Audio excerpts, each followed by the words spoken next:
Shalom, Bapak, Ibu, dan saudara-saudara yang terkasih di dalam Tuhan. Kebenaran saat ini berjudul Menjaga Hati. Saudara-saudara, mempercayai bahwa Allah itu pribadi yang hidup dan nyata, itu tidak mudah. Ini sulit. Ya.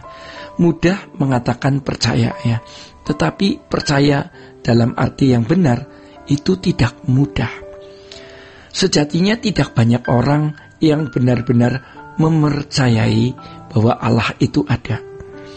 Sebab kenyataannya banyak orang beragama yang mengaku percaya kepada Allah, tetapi sebenarnya belum percaya atau tidak percaya.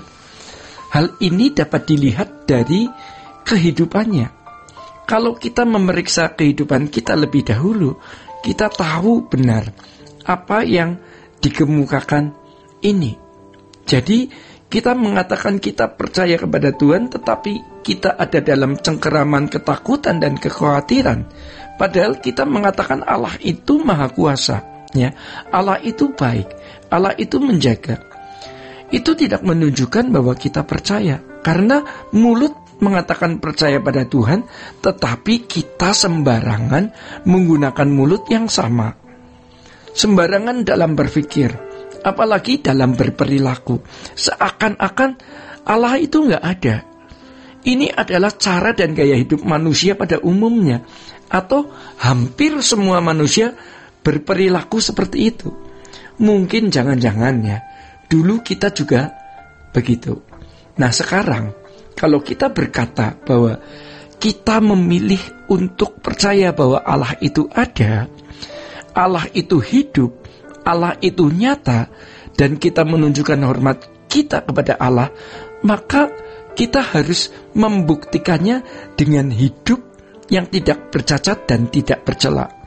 Setiap kali Bapak, Ibu, dan saya melakukan sesuatu, baik apa yang kita pikirkan, kita renungkan, atau kata-kata yang kita mau ucapkan, apalagi perbuatan dan kelakuan, maka baiklah Bapak, Ibu, dan saya selalu berpikir bahwa Allah yang hidup, Allah yang maha hadir, melihat segala sesuatu yang kita lakukan.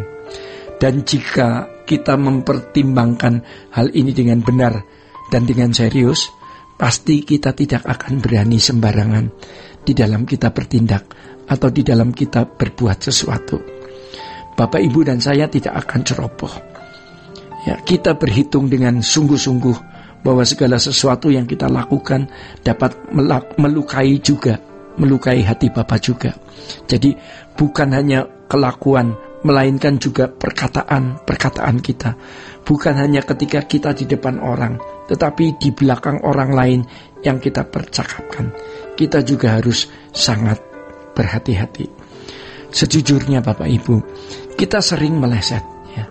Kalau kita memeriksa hidup kita di hadapan Allah, masih ada kesalahan yang masih saja kita lakukan, baik melalui pikiran maupun perasaan kita yang tidak terlihat oleh orang lain.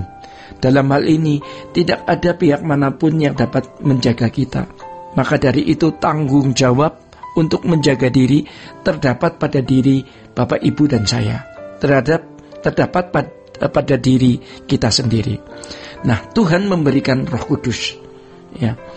Tetapi kalau kita tidak merespon dengan benar, Roh Kudus tidak memaksa. Pilihan itu ada di tangan kita. Kita jaga pikiran kita jaga perasaan kita jaga mulut kita jaga seluruh anggota tubuh kita. Semua itu bersumber di hati. Sebab suatu saat kita akan ada di pengadilan Tuhan. Kalau Bapak, Ibu, dan saya tidak hidup benar-benar bersih, Bapak, Ibu, dan saya tidak akan tahan berdiri di hadapan kesucian Allah. Kita mau mempersiapkan diri untuk berdiri di hadapan tahta pengadilannya, agar kita juga layak masuk ke rumah Bapa. Allah adalah pribadi yang luar biasa, yang agung. Allah yang besar, yang kebesarannya, kemuliaannya, dan keagungannya melampaui apa yang kita pikirkan.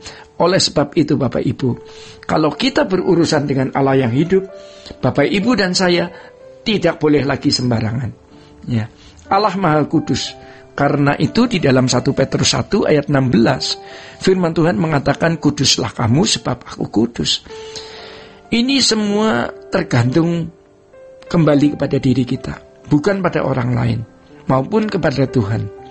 Kalau kita memilih untuk percaya, ya kita bisa, kita bebas ya dari kekhawatiran dan ketakutan. Tetapi memang tidak mudah, karena Allah tidak kelihatan, sedangkan masalah-masalah kita sering mengancam di depan kita secara langsung dan bisa kita lihat secara nyata. Tetapi kalau kita terus belajar kebenaran firman, ya, yang membangun bangunan berpikir yang benar, dan kalau kita menyediakan waktu untuk bertemu dengan Tuhan dalam doa seperti saat ini, pastilah kita bisa bertumbuh dalam takut akan Allah, bertumbuh dalam kasih, cinta kepada Tuhan yang tidak kelihatan itu. Jika kita berurusan dengan Dia, harus benar-benar tidak bercacat, tidak bercela, kudus, tidak menghargai dunia seperti anak dunia, tidak terikat dengan keindahan dunia ini. Barulah kita dapat bertumbuh untuk kokoh, tabah, kuat menghadapi segala keadaan. Jadi Bapak Ibu, jika kita berada di luar kemampuan kita, kita pasrah saja. Ya, kadang Tuhan mengizinkan kita berada di posisi sulit dan terjepit yang bisa membuat kita jatuh atau hancur. Tetapi yang penting, kita tidak berdosa kepada Tuhan. Tuhan pasti akan berperkara. Tuhan pasti akan menolong kita, dan kita akan melihat bukti-bukti kehadiran dan pertolongan Tuhan.